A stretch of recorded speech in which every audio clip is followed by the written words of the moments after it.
मैं हूँ नेपाल महतो जी सेंटर में आप सभी लोगों को स्वागत है। तो पिछले क्लास में हम लोग अशोक के बारे में पढ़ रहे थे।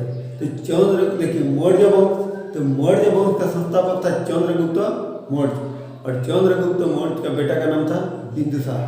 चंद्रगुप्त मौर्य का बेटा का नाम बिंदुसार, और बिंदुसार का बेटा का नाम था अशोक। बिंदुसार के बेटा का नाम अशोक। तो पिछले क्लास में अशोक का परिचय के बारे में देख लिए थे। तो आज हम लोग देखेंगे अशोक का शिलालेख के बारे में। तो अशोक ने अपने शिलालेख को 4 भाषाओं में लिखा। कितने भाषाओं में लिखा? 4 भाषाओं में लिखा। और अशोक का शिलालेख जो मेन जो था 14 को शिलालेख था। बड़े शिलालेख कितने था? 14, और छोटे छोटे शिलालेख था 7। छोटे छोटे शिलालेख की संख्या कितना था? 7। और कुछ शिलालेख इधर उधर बिखरा हुआ था। कुछ शिलालेख इधर उधर बिखरा हुआ था। तो देखिए पहले हम लोग देख लेते हैं कि अशोक ने कौन सा शिलालेख किस भाषाओं में लिखा। उसके बाद देखेंगे कौन सा शिलालेख मतलब किधर किधर बिखरा हुआ है, उसके बारे में देखेंगे। देखिए अशोक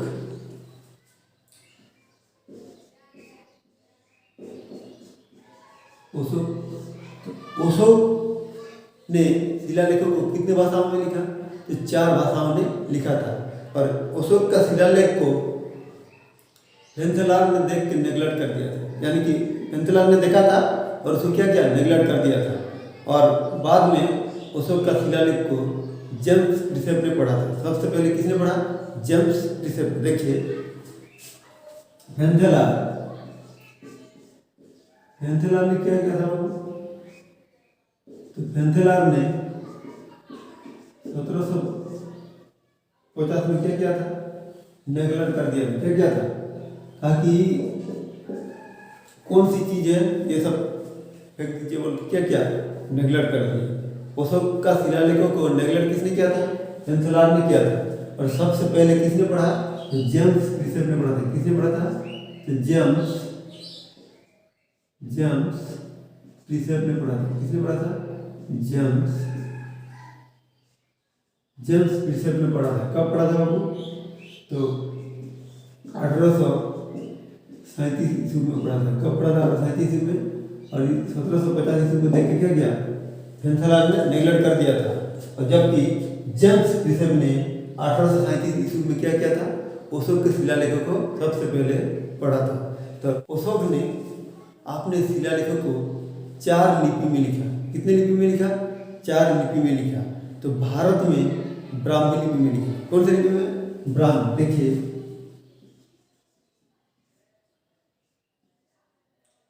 भारत में किस लिपि में लिखा? तो ब्राह्मी।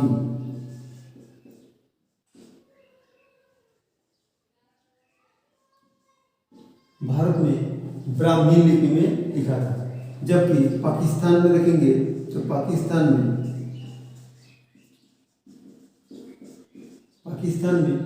किस लिपि में लिखा? तो खरोष्ठी लिपि में लिखा। किसमें?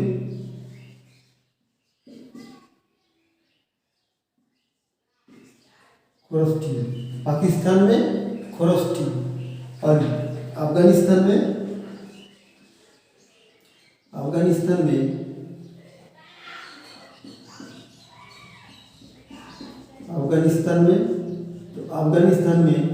अरमाइक लिपि में लिखा। किस लिपि में लिखा?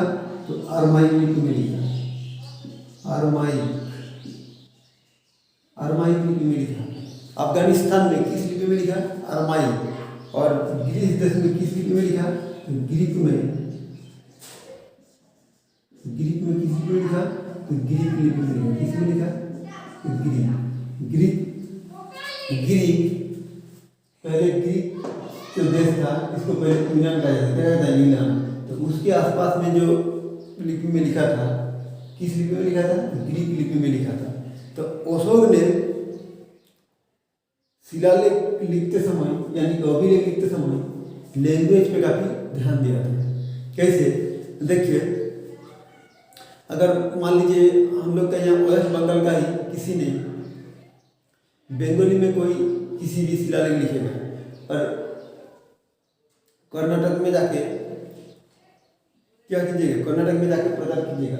तो आप किसी भी चीज़ को बंगाली में लिखिएगा और कर्नाटक में जाके प्रचार कीजिएगा तो वहाँ के लोग समझ में नहीं पाएंगे, या तो कर्नाटक की तरफ का जो तमिल भाषा चलता है उस तमिल भाषा में किसी भी हम क्या बोलेंगे अखबार छपाएंगे और वेस्ट बंगाल में प्रचार करेंगे तो लोगों को समझ में आएगा नहीं आएगा। इसलिए अशोक ने जब शिलालेख लिखा था तो लैंग्वेज पे काफ़ी ध्यान दिया था, क्योंकि भारत में उस समय कौन सा लिपि चल रहा था, ब्राह्मी लिपि। तो भारत में जो शिलालेख लिखा था अशोक ने किस लिपि में लिखा बाबू, तो ब्राह्मी लिपि में लिखा था। किस लिपि में लिखा था, ब्राह्मी लिपि में। और पाकिस्तान में कौन सा भाषा चल रहा था उस समय, तो खरोष्टी लिपि चल रहा था। पाकिस्तान में कौन सा लिपि चल रहा था, खरोष्टी। तो पाकिस्तान में जो शिलालेख लिखा था खरोष्टी लिपि में लिखा था। पर अफगानिस्तान में जो शिलालेख लिखा था अरमाइक लिपि में लिखा था। किस लिपि में लिखा था, अरमाइक। और ग्रीक में जो शिलालेख लिखा था किस लिपि में लिखा था, ग्रीक लिपि में लिखा था। और एक शिलालेख उसका था सर एकुना अभिलेख। कौन सा अभिलेख, तो सर एकुना अभिलेख। सर एकुना अभिलेख। इस सर एकुना अभिलेख अफगानिस्तान में था। कहाँ पे था, अफगानिस्तान में। उसका जो सर एकुना अभिलेख था कहाँ पे था बाबू, अफगानिस्तान में था। कहाँ पे था, अफगानिस्तान में। और ये 2 भाषाओं में लिखा था। तो क्वेश्चन पूछता है अशोक का कौन सा शिलालेख द्विभाषी है, तो कौन सा अभिलेख द्विभाषी है बाबू, तो सर एकुना अभिलेख। ये 2 भाषाओं में लिखा था। तो 2 भाषाओं की क्या क्या था, तो ग्रीक एवं क्या था, अरमाइक। ग्रीक एवं अरमाइक, ग्रीक एवं अरमाइक 2 भाषाओं में लिखा था। तो अशोक का कौन सा शिलालेख द्विभाषी है, तो कौन सा है, सर एकुना अभिलेख। अशोक का जो सर एकुना अभिलेख है क्या है, 2 भाषाओं में लिखा हुआ है, यानी कि 2 लैंग्वेज में लिखा हुआ है। तो देखिए, और अशोक का सबसे ज़्यादा अभिलेख किस लिपि में लिखा था, तो अशोक ने ज़्यादातर अभिलेख ब्राह्मी लिपि में लिखा था। किस लिपि में लिखा था वो, तो ब्राह्मी लिपि में। ज़्यादातर अभिलेख ब्राह्मी लिपि में लिखा था। किस लिपि में लिखा था, तो ब्राह्मी लिपि में। अशोक ने ज़्यादातर अभिलेख ब्राह्मी लिपि में लिखा था। का कौन सा शिलालेख में अशोक का नाम अशोक मिलता है, देखिए अशोक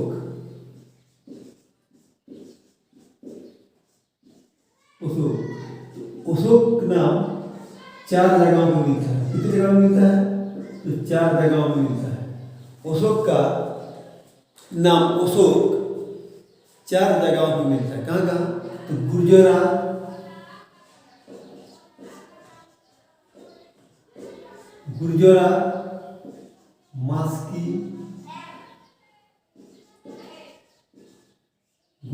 मास्की,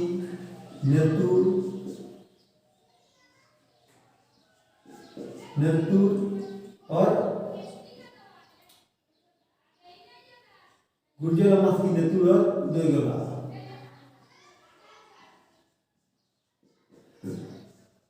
गुर्जरा, मास्की, नेतुर और उदयगला।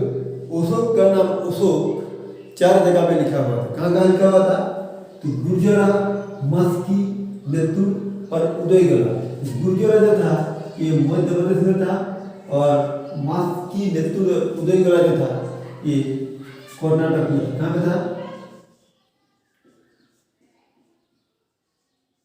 तो कर्नाटक में था।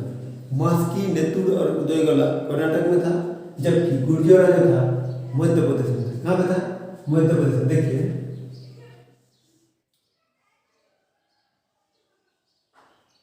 क्या था, भारत यहाँ पे मध्य प्रदेश। तो एमपी में क्या था, गुर्जरा। एमपी में क्या था, गुर्जरा। और बाकी कर्नाटक में क्या था, तो देखिए मास्की, नेतुर और उदयगला। मास्की, नेतुर, उदयगला, इन 4 शिलालेख अशोक का कहाँ पे था, तो कर्नाटक में था। और 4 शिलालेख में अशोक का नाम अशोक लिखा हुआ था। परंतु यहाँ भी अशोक का गलती था कि यहाँ ने मगध सम्राट कहीं भी लिखा हुआ नहीं था। देखिए एक गांव में भी बहुत सारे लोगों का नाम अशोक हो सकता है। क्या पता ये अशोक उसी का है जो मगध सम्राट अशोक का है कि दूसरा किसी अशोक का है। तो यहाँ पे अशोक सम्राट लिखा हुआ नहीं था, साथ साथ क्या लिखा हुआ था, अशोक लिखा हुआ था। तो उसके बाद देखेंगे तो एक अभिलेख था राजस्थान में, कहाँ पे, तो राजस्थान में था एक अभिलेख, इसका नाम था भाभरू अभिलेख। क्या नाम था, तो भाभरू अभिलेख। भाभरू अभिलेख में क्या लिखा हुआ था, मगध सम्राट लिखा हुआ था, में मगध सम्राट अशोक। तो राजस्थान का जो भाभरू अभिलेख है इसमें क्या लिखा हुआ था, तो मगध सम्राट लिखा हुआ था। अशोक का जो भाभरू अभिलेख है राजस्थान में, उसमें मगध सम्राट लिखा हुआ था। तो आप देखेंगे अशोक का 7 छोटे छोटे शिलालेख। अशोक का छोटे छोटे शिलालेख की संख्या 7 था, जबकि बड़े बड़े शिलालेख की संख्या 14 था, यानी कि चतुर्दश शिलालेख था। तो पहले छोटे छोटे शिलालेख को देख लेते हैं। देखिए पहला शिलालेख जो था रुमन देव अभिलेख। पहला अभिलेख कौन सा था, तो रुमन देव अभिलेख। देखिए रुमन देव अभिलेख, रुमन देव अभिलेख, ये कहाँ पे है बाबू, तो लुम्बिनी में है। कहाँ पे है, लुम्बिनी में। कहाँ पे है, ये लुम्बिनी में है। और लुम्बिनी कहाँ पे है, नेपाल में है। और इसी लुम्बिनी में गौतम बुद्ध का जन्म 567 BC में हुआ था। कब हुआ था बाबू, तो गौतम बुद्ध का जन्म 567 BC में लुम्बिनी में हुआ था। तो अशोक का जो छोटे शिलालेख में एक अभिलेख कहाँ पे था बाबू, लुम्बिनी में था। कहाँ पे था, लुम्बिनी में था। और इस अभिलेख में टैक्स के बारे में जानकारी दिया गया है, यानी गौतम बुद्ध का जन्म लुम्बिनी में हुआ था, जिस वजह से लुम्बिनी में टैक्स कम लिया जाता था। तो अशोक का कौन सा अभिलेख में टैक्स के बारे में जानकारी मिलता है, तो रुमनदेव अभिलेख में। रुमनदेव अभिलेख किसके बारे में जानकारी मिलता है, टैक्स के बारे में जानकारी मिलता है। उसके बाद देखेंगे, देखिए यह भारत है। तो टोपरा में, टोपरा कहाँ पे है, हरियाणा में है। हरियाणा में टोपरा में एक अभिलेख था, टोपरा अभिलेख। और एक था मेरठ में। कहाँ पे था, मेरठ में। मेरठ अभिलेख और टोपरा अभिलेख। फिरोज शाह तुगलक ने क्या किया था, जब फिरोज शाह तुगलक का शासनकाल आया तब फिरोज शाह तुगलक ने क्या किया था, तो अशोक का इन दोनों अभिलेखों को क्या किया था, उखाड़ के दिल्ली लाया था। कहाँ लाया था, दिल्ली लाया था। तो देखिए अशोक का जो हरियाणा, देखिए टोपरा हरियाणा में है और मेरठ कहाँ पे, यूपी में है। तो मेरठ और टोपरा, देखिए मेरठ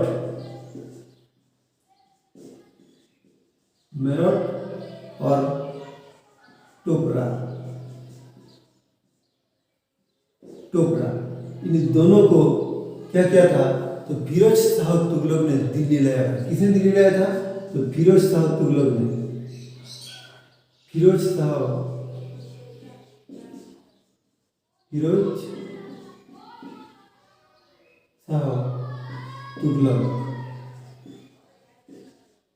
तुगलक क्या किया था बाबू, तो दिल्ली लाया था। कहाँ लाया था, दिल्ली। फिरोज शाह तुगलक ने दिल्ली लाया था। मोहम्मद बिन तुगलक नहीं, मोहम्मद बिन तुगलक पगला था। मोहम्मद बिन तुगलक दूसरा पगला था। तो देखिए फिरोज शाह तुगलक ने क्या किया था, तो अशोक का 2 शिलालेखों को कहाँ लाया था, दिल्ली लाया था। उसके बाद देखेंगे 4 नंबर में, तो अशोक का 4 नंबर में अभिलेख देखेंगे तो कौन सा था बाबू, तो 4 नंबर में देखेंगे तो कौशाम्बी अभिलेख। कौन सा अभिलेख, कौशाम्बी।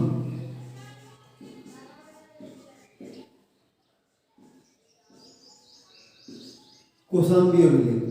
कौशाम्बी यूपी में है। कहाँ पे, यूपी में। तो कौशाम्बी अभिलेख को रानी का अभिलेख कहा जाता है। क्या कहता है, रानी का अभिलेख। रानी का अभिलेख कहा जाता है। क्या कहता है, रानी का अभिलेख कहा जाता है। और इस कौशाम्बी अभिलेख को जब अकबर का शासनकाल आया, देखिए अकबर का शासनकाल आया तो अकबर ने क्या किया था, तो इन कौशाम्बी अभिलेखों को कहाँ लाया? इलाहाबाद की किला में स्थापित कर दिया। कहाँ लाया? इलाहाबाद। जब अशोक शासन कर रहा था तो उस समय कौशाम्बी डेवलप जगह था। कौन सा जगह था? कौशाम्बी डेवलप जगह था। लेकिन जब अकबर का शासन काल आया तो उस समय इलाहाबाद क्या हुआ? ज़्यादा डेवलप हुआ। इसलिए अकबर ने क्या किया, तो जो अशोक का जो कौशाम्बी अभिलेख था, जिसको हम लोग रानी का अभिलेख कहते हैं, तो उस अभिलेख को कहाँ लाया? तो इलाहाबाद के किला में स्थापित कर दिया। यानी इलाहाबाद लाया। कहाँ लाया? इलाहाबाद लाया। तो अकबर ने देखा देखी किया था किसका? फिरोज शाह तुगलक का। किसका देखा देखी किया था बाबू? तो फिरोज शाह तुगलक का देखा देखी किया था, जिस वजह से फिरोज शाह तुगलक को दिल्ली सल्तनत काल का अकबर कहा जाता है। क्या कहा जाता है? तो फिरोज शाह तुगलक को दिल्ली सल्तनत काल का अकबर कहा जाता है। तो फिरोज शाह तुगलक का देखा देखी किसने किया था? अकबर ने किया था। और अकबर ने कौशाम्बी अभिलेख को कहाँ लाया? तो इलाहाबाद लाया था। कहाँ लाया था? इलाहाबाद लाया था। और बाकी जो 5, 6 और 7 इन तीनों अभिलेख बिहार के चंपारण में है। कहाँ पे है बाबू? बिहार के चंपारण में। तो कौन कौन है देखिए, तो है रामपुरवा,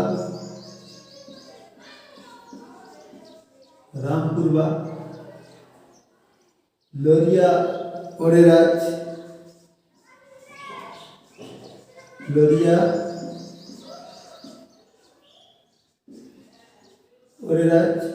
और एक है लोरिया